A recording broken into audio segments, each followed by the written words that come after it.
Yes. Welcome. Yes. The Boston meetup is the first Tuesday of every month, as most of you know. Odd months is lightning talk format. Tonight is group of ice format, where we have a featured speaker. And then, Quick, napkins. Napkins. hold on, we have a spill. Already fell. This rug is very durable.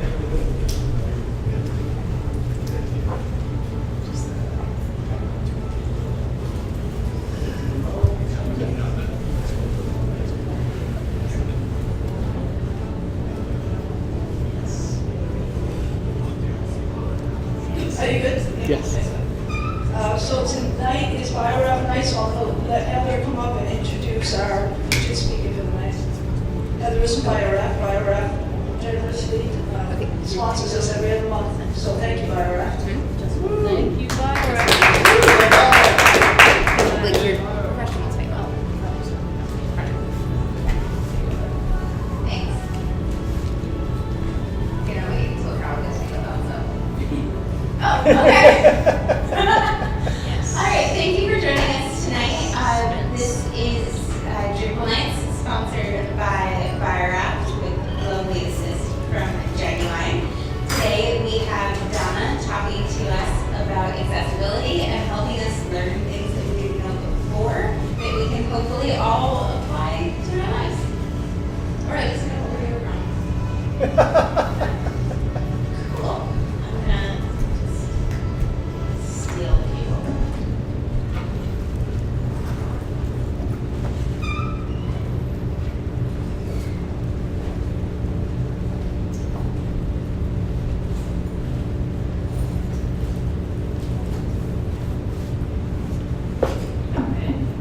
This is reacting natural. Look.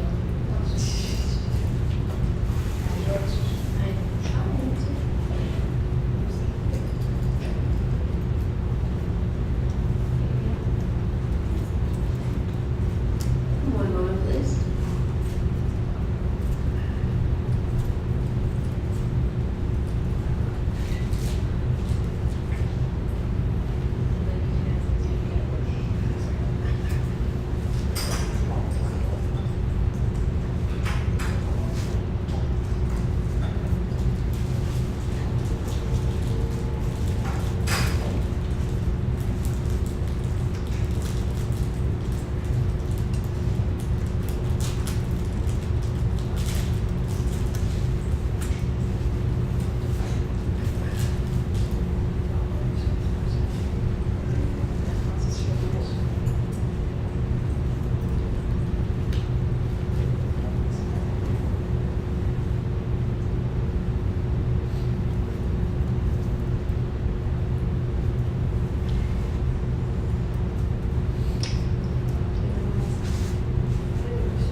Isn't there some trick about display settings? Has to be like lowest resolution for it to.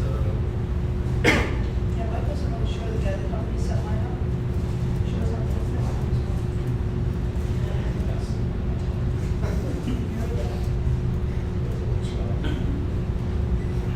Do we have any technical people in the house? Somebody want to help? Pretty please.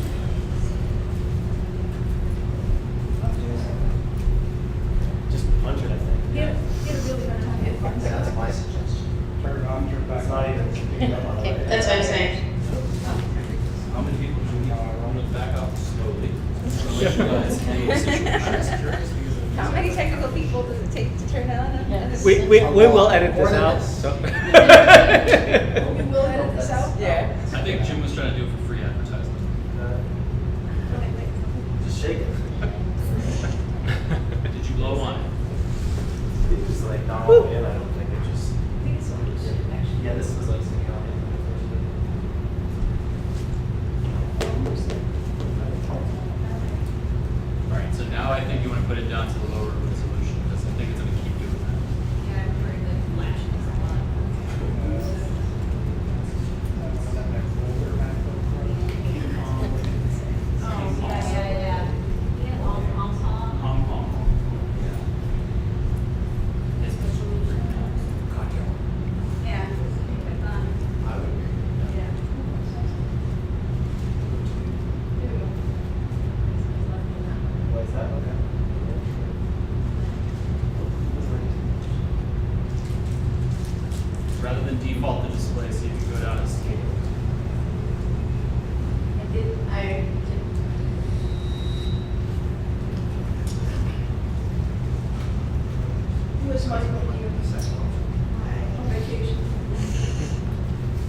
So this weekend is, what is it called? Oh man, Civic Tech Hackathon. So this weekend, Boston, I think it's a whole weekend. National Day of Civic Hacking. That's the name. So I don't know if anyone's familiar with Code for America, but they have all these little satellite brigades is what they call them. They basically have the National Day of Civic Hacking. Like I said, it's a whole weekend. And there's lots of great ideas. Lots of people who go just to pitch ideas, to start to get a MVP rolling. So I can share more information about that. Cool. All right, Donna, you're up. All right. You're all set. So anyone who has ever heard me or read any of my blog posts or any of this is going to recognize this title. So I'm going to go off on a little tangent even before I begin. Just what we do. My whole premise and my whole philosophy around accessibility, particularly online, is that when something is normal, when it's our best practices, it's just what you do. You automatically make a mobile-friendly site. It's just what you do. Accessibility needs to work that way as well. But before I go too deep into it, my name is Donna Bungard. I'm a project strategist over at Tandem. I'm also a certified certified professional of accessibility of core competencies according to the International Accessibility Association. What does that mean? Well, it means I understand a lot about not only what the issues are, but why it matters to people. I understand that screen readers are not only for the visually impaired, they're for the cognitively impaired as well. I understand that keyboard access has to make logical sense, not because the person is using assistive technologies, but because anybody might be using only their keyboard. I have to understand all those nuances and be able to actually communicate it to people, and a little bit about the web as well. But truth be told, I really like accessibility because I love to write. And I'm kind of a fucking princess. If I'm gonna write it, damn it, you all better be able to read it. So, with that, on the professional side, I love to write. I want to be invested in my writing, and I want everyone to access it. And I think all of you, or your stakeholders, or clients, or whoever you work with, should be just as invested in their content too. However, that's not all of it. There's this aspect. Some of you might be familiar with the fact that growing up, I was the only one in my immediate family without some sort of disability. Auditory, vision, mobility, we got everything covered, to be honest with you. So I understood really early on that you had to change your communication style to your audience. Not because you're trying to be some cool person, but because it's the only way to have an interaction. My sister, about a year ago, we were sitting around talking one night, and we're like, I was talking about a presentation similar to this. She's like, yeah, do you know you physically speak differently when you're talking to me? She's like, I've watched you. I watch you talk to other people. When you're talking to me, you enunciate, you move your lips because you instinctively know after a whole lot of years of being together that she's reading my lips and she's going to be taking in the information this way. I wasn't trying to do it, I wasn't aware I was doing it, and I wasn't doing it to be some awesome little sister. I probably did it because, damn it, my mother needed help loading the groceries in, and guess who didn't want to get stuck with it by herself again? Everything about my childhood has taught me one thing that has affected everything in my professional life. Accessibility is practical. You may not need to worry about the groceries coming up the stairs, but you, your client, your stakeholders, whoever need to know that their target audience is able to get to their content.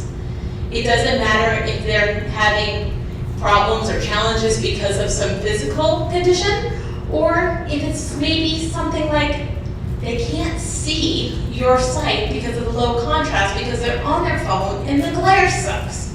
We've all been there, we've all had the cracked screen, we've all had that bad user experience of low bandwidth and all of these things.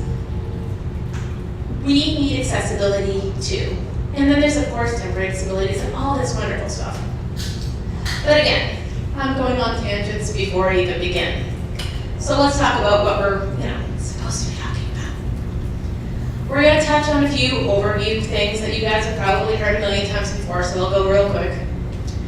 Then we're going to talk about the accessibility lifecycle, how to bake it into every aspect of your company culture, your development process, your strategy process, your assessment, all of it.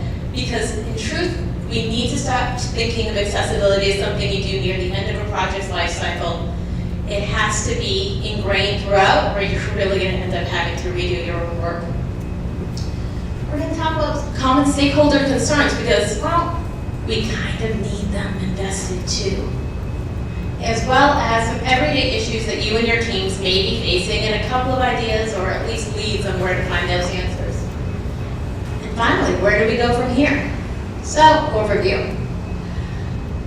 We've all seen a lot of these statistics. 1 in 5 U.S. adults self-identify as having some sort of disability.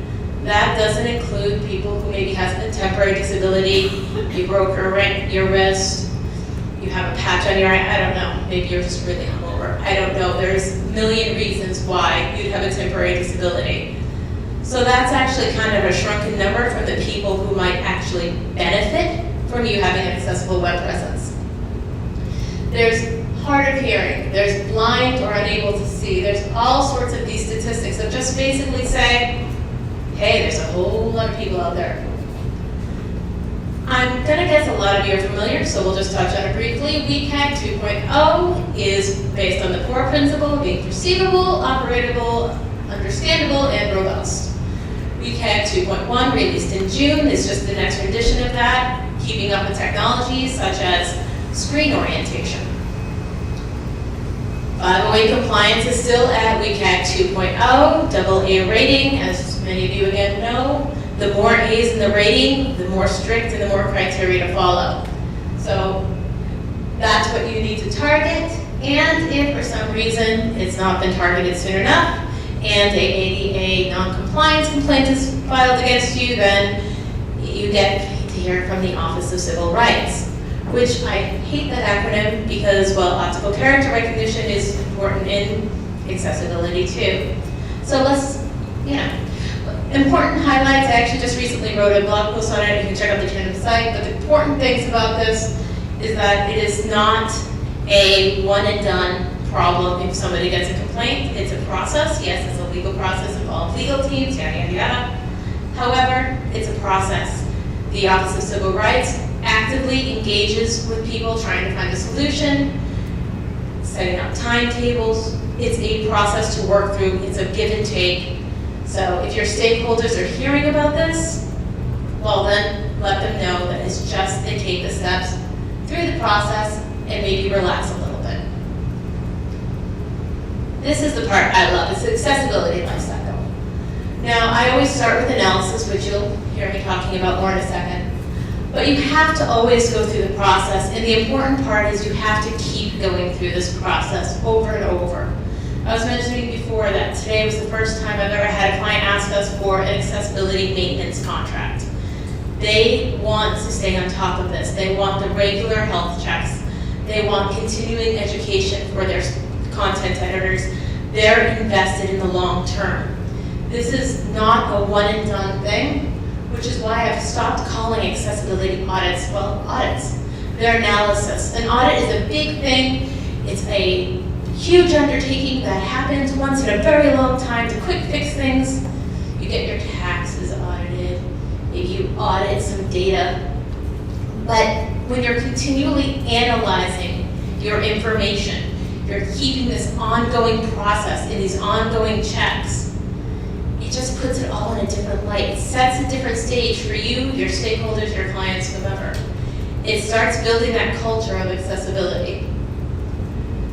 Here with strategy, I always talk about building that information into your persona, research your marketing materials, considering those challenges when suggesting a nav. It's not only up to a development team to know that, well, last I checked, mega menus in D8 is not inherently accessible. Everyone involved in the project should know some of those key things of, okay, I'm recommending this navigation for our users. Well, really, do they have the room in the budget to make sure that's gonna work? There are different things you have to keep in mind right from the discovery, as well as the fact that your strategist has a great opportunity to really showcase the other benefits. You're SEO friendly, or more technically SEO friendly if you're accessible. You're keeping up with some modern tech. For example, Alexa uses a lot of the same code that screen readers use, and Google for that matter, when doing their voice recognition. You're doing a lot of that same information, using a lot of that same information. So keeping in mind, showing that there's a greater value than, hey, I don't want to get sued. It really puts the value into the accessibility resources. Now, don't get me wrong, not getting sued is a huge perk, but there's more to it than that. I've worked with a lot of wonderful, amazing UX designers, and one of the things that sometimes works is giving them a very short checklist, because very often they're jumping between projects, jumping between different styles. They're trying to get as much as they can done on a regular basis. Sorry, I need a drink. Probably should have grabbed the water, not that. Anyway, giving them a short checklist of things to follow and letting them keep in mind this information right in the early stages, whether it be wireframes or mock-ups. Let them understand or help them understand the different things they can affect there, so you don't need to check it later. At Tandem, we do checks right on the mock-ups. We pop things in a vision, and I start marking off with, well, are you sure this is right? Can you double check this? We talk about things that are going to be of use, and some of the things that have already been thought of. Now, development. You guys obviously do the heavy lifting, so the key is to test frequently. If you're going to be annoyed by a particular user experience and you're invested in it, imagine a casual surfer going to the site. They're not going to put up with it at all. They'll just leave. Test, test, test. Use your screen reader. You don't have to be an expert. You just have to be able to go, left, right, up, down. Get in there, hear it. If it doesn't make sense to you, it's not going to make sense to the user. And this is me, of course, being subtle again. Everyone needs to be a part of this.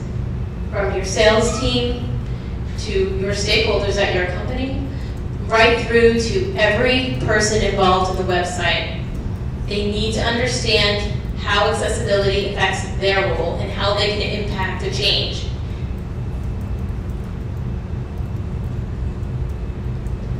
So, some of the things I've heard, and we can always talk about other things you guys have heard later too. I, about 6 months ago or so, walked into a client's office and they said, blind people don't come to my place. I don't know why I need to make it accessible. And he was rather aggressive about it, to be honest with you. He was angry. They were getting sued and he was ticked off because he didn't see it being his target audience. Well, we ended up sitting down and frankly, his boss came in and we were sitting around talking about the benefits. We talked about the SEO, we talked about the emerging technologies, we showed them the different ways that we were giving them more value in addition to the whole legal aspect. Again, everything had to go by legal. We talked about the accessibility statement, which is, as you may or may not know, documents you put on your sites showing what levels you're trying to get to and why that's important to you. It says what areas you need improvement on and what areas you've already got down.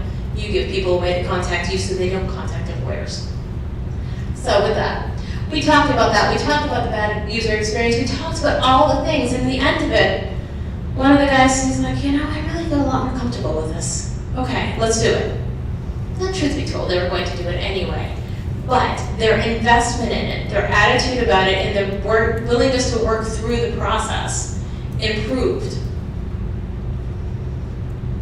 Sometimes people think that it is a one and done. Well, you fix the problems, the menu works, now it's done. They don't think about the ever-shifting technologies. They don't think about the fact that you have content editors, and even if they're educated, that might not work. I mean, think about it. We've got, 20 people in this room or so? Imagine each of us over the course of a year made one small error. Just one.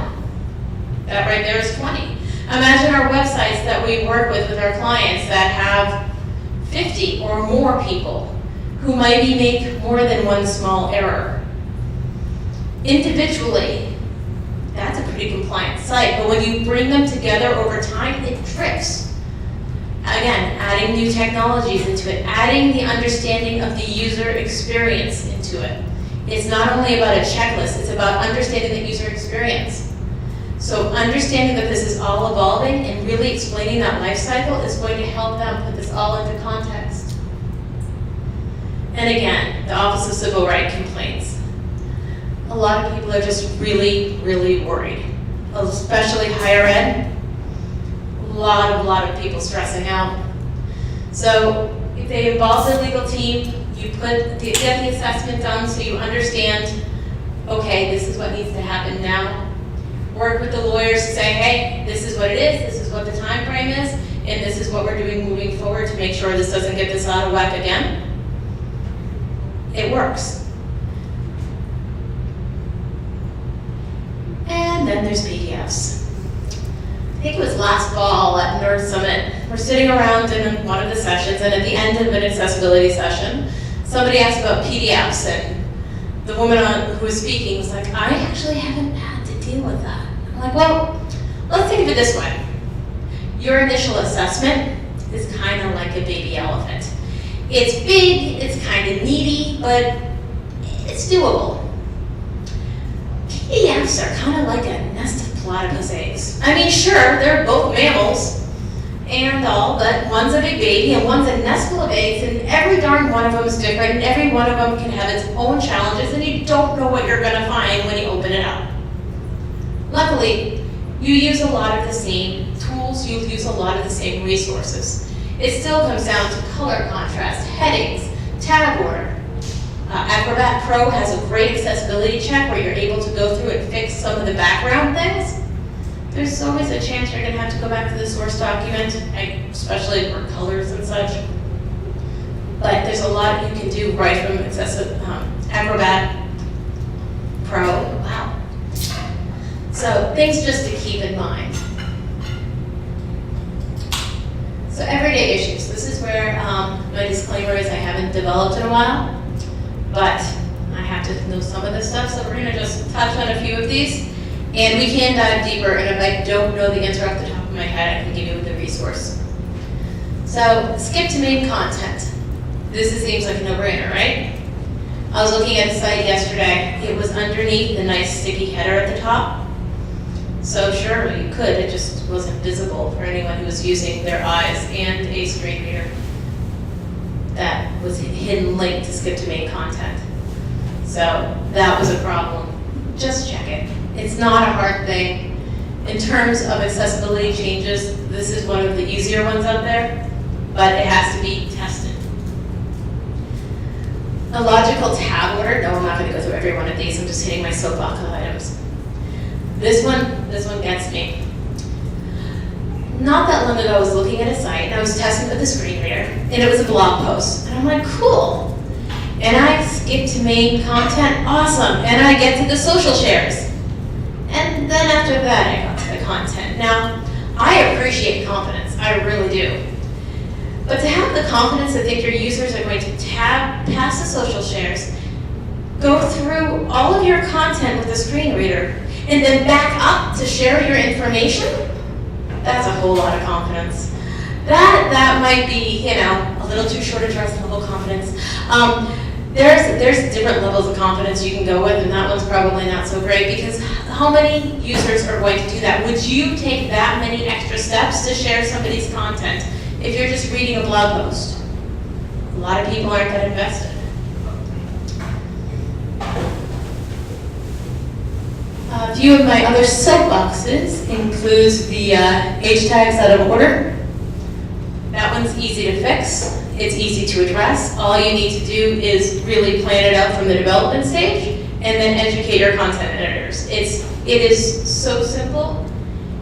Heading tags for assistive technology give people navigational tools for SEO. It gives Google weight of what's important and what isn't. They have a lot of different things in there that really work. Just put them in order. Okay, sorry. It really is a soapbox for me.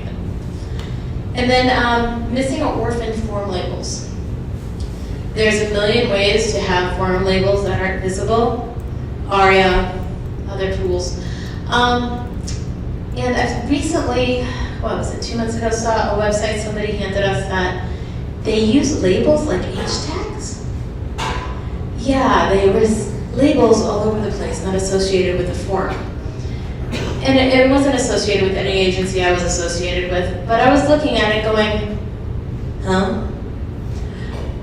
So keeping in mind that if you're inheriting a site, check that out. I'm going to assume everyone here knows not to do that, but just make sure. Because that really, really can play games with assistive technology.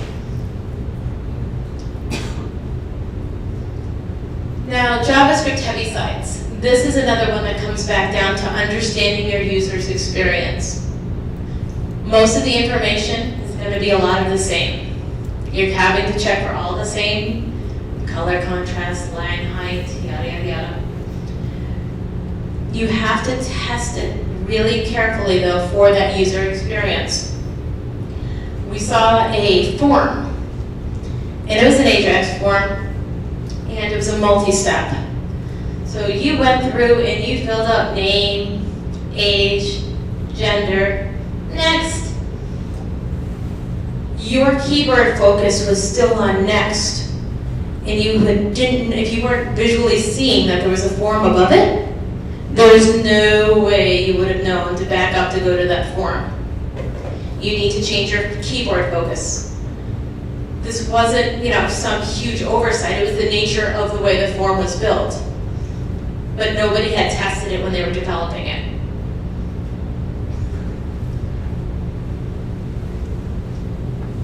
Tables. Same thing between your website and your PDFs, by the way. Tables can be used. Nesting them can make a screen reader go really evil if you've never heard them. It'll start saying things like column 2, row 3, column 1, row 1. And it's challenging to listen to. However, giving them headings and context make all the difference. Use table captions, use table headings. Make it so that people can understand where they are in their minds, hearing that information. Give them the value and the relevance and why they should care to tab through your data. And again, so many targets. There are companies out there that are going through and fishing for companies who have non-compliant sites. It's a reality. And since Winn-Dixie last year lost their case, well, now it's a reality for a lot of private businesses. Prior to, people were thinking higher ed and government, they need it. Well, in the Winn-Dixie case, the judge said that website's a portal to their brick and mortar location. You might as well have both stairs and no wheelchair ramp. These people can't get to your brick and mortar location via your website, you lose. Probably said it with a lot more flourish, but essentially. Anyway, it's becoming more and more of an issue. I have spoken to many companies who have been sued, not because of an ADA OCR complaint, but just these private companies are going around and saying, well, you're not compliant, and you're not compliant, and you're not compliant, and you're not compliant, so let's make some money off this. It's a lousy way, but it is also getting some traction and helping this become best practices. It's getting some more stakeholders involved, but it's also a genuine concern. And then role of content editors. Back when I was doing a lot of the front end work, we were always talking about how can we limit the fields so they can't screw this up. It's not that, bad people doing it. It was just a lot of different people all having their hands in the pot. We didn't want them to, am I doing that again? Thank you. I'm not I'm so loud, I never use a microphone. Seriously. Okay. So, content editor training is as important with accessibility as it is with any aspect of your website development project. You're going to teach them how to use it anyway. Teach them how to create accessible content while you're at it. Provide documentation. So where do we go from here? We just keep swimming. And by doing that, we use our resources. There we go. So we have a lot of automated testers available to us. One I forgot to add here, if you haven't tried it, is the Funkify Chrome plugin. It's persona-based, and you have, for example, Blurry Bianca. You have hyperactive so-and-so. That one actually has a warning on the screen before you can click on it because there's going to be so much flashing on the screen, they don't want to make anyone sick. But they change your Chrome browser window to be, to represent whatever challenge that person may be facing. But here's some other automated testers, as well as some contrast color checkers. WebAid is really good because it makes it really easy to understand what criteria you're following, whereas contrastchecker.com is kind of handy because you can just upload a screenshot and grab it. If maybe you're kind of doing something on the fly, you can grab it right off the picture without having to drag it into something else. Screen readers. A whole lot of us test on Mac VoiceOver. I would hypothesize, though I haven't looked it up, that more people test on VoiceOver than native users who use it. Nonetheless, it's effective. It tells us a lot of the problems. It's not going to have the nuances that JAWS will, but you can catch a lot of information this way. JAWS, of course, is a PC-based screen reader that is the most widely used by native users, meaning people who have to use this every day. It does have a hefty license fee. NVDA is another Windows-based screen reader. It is free for use. I think its voices are scary sounding, but it does work. You'll notice I did not include Chromebox. This is a personal prejudice. I hate Chromebox. From what I've read, nobody who actually needs a screen reader uses Chromebox because they don't like it either. That said, if you're on the fly and you need to test something, it will do the trick, at least some of it. So at least do something. You have no excuse. But I don't put it here because I really, really hate it. And then, of course, there's code. If you're not familiar with the Ali Style Guide, it is a resource of all accessibility-friendly front-end code. It's, if you're familiar with Carrie Fisher, no, not the princess, but a princess in her own right, she's put this together with some other contributors and has really created this great resource.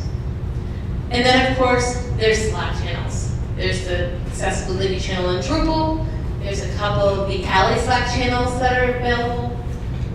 There's a lot of resources out there. If the people don't know the answers, they know how to find them, they know who to ask. And then, of course, training. All right, sorry, I just did that. You all heard it, right? You all heard, I've got the power. Sorry. All right, anyway. So training. This is basically what I said earlier. Everyone needs to be educated. Everyone needs to be involved. Everyone needs to be invested. And finally, we have to keep talking. I don't know if you guys ever seen this episode. This is an episode where a gentleman who is a mute, deaf negotiator, and he loses his interpreters and has to relearn how to communicate with people. And ironically, or not so ironically, the actor who played them was a deaf man as well, and really was showcasing his struggles throughout. But the whole point was relearning how to communicate. And that's what we need to do.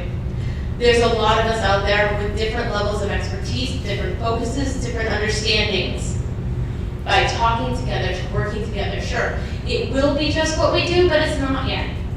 We've got to learn, we've got to teach, so that way it gets to the point where we're all enhancing our knowledge and we're not trying to convince people of its importance.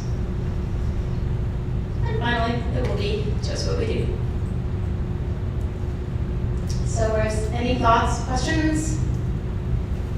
So,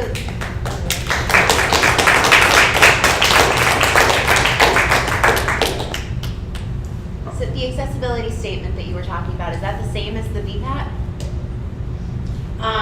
It's a voluntary something Oh. is what the VPAT is. Yeah. The voluntary thing is, I believe, the assessment, saying you're willing to be assessed and go through the process. The statement is actually a written statement on a site saying, hey, we're dedicated, this usually starts off with, hey, client name is dedicated to producing an inclusive approach. To do so, we've established that we are going to follow the Weekend 2.0 AA guidelines, which is equal to ADA Section 508.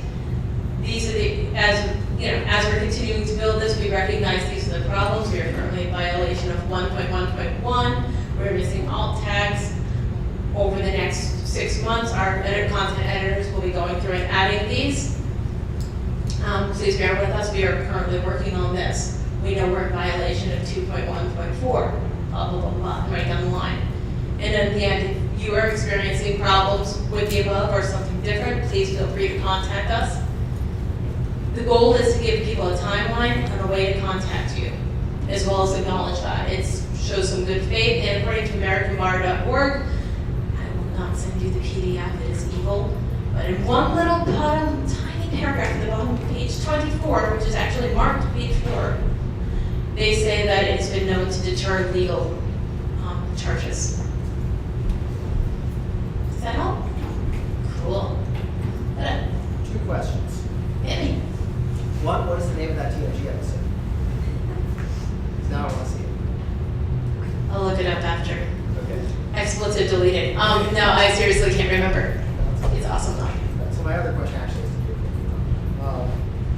you. Are there, as far as you know, like any tools that developers could use to like test the contrast automatically? And I'm thinking like as part of the CI process, where it's like before we deploy, this thing runs and it makes sure the contrast on everything is correct. I'm not I sure. guess it's not really that useful to get the styling right, but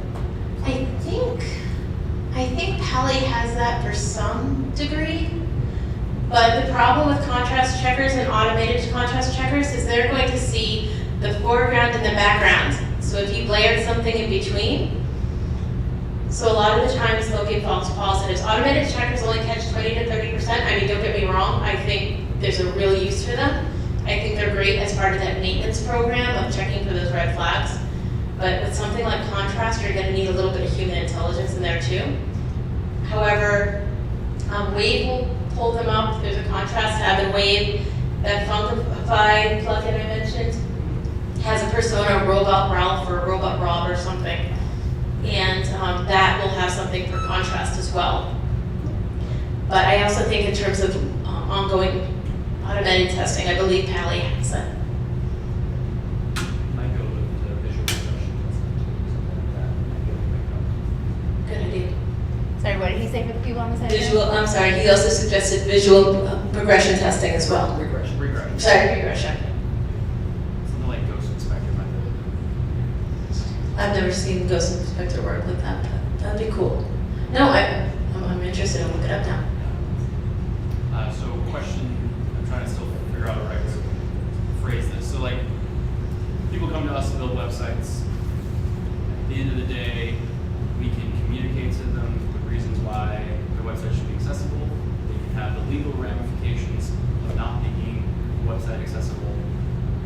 But to some degree, we are building them a thing that because it's content management system, they get to go through and do whatever they want to. So, like, I'm curious, like, how much we're building a product, we're giving them the product, we're giving them the keys to the castle, and say, like, don't screw it up. And I'm wondering, like, how good can that outcome actually be? Because we can't always have business requirements that tie specifically to Absolutely. Accessibility standards. Okay, I'm just gonna, in case somebody didn't hear. Essentially, you're giving your content management system to your client. You're giving them the keys to the kingdom. How can you have that offboarding go smoothly and set them up for success? and keep them invested when the fact is they may or may not, you are out of control of the situation. And the short version is you can deliver them the most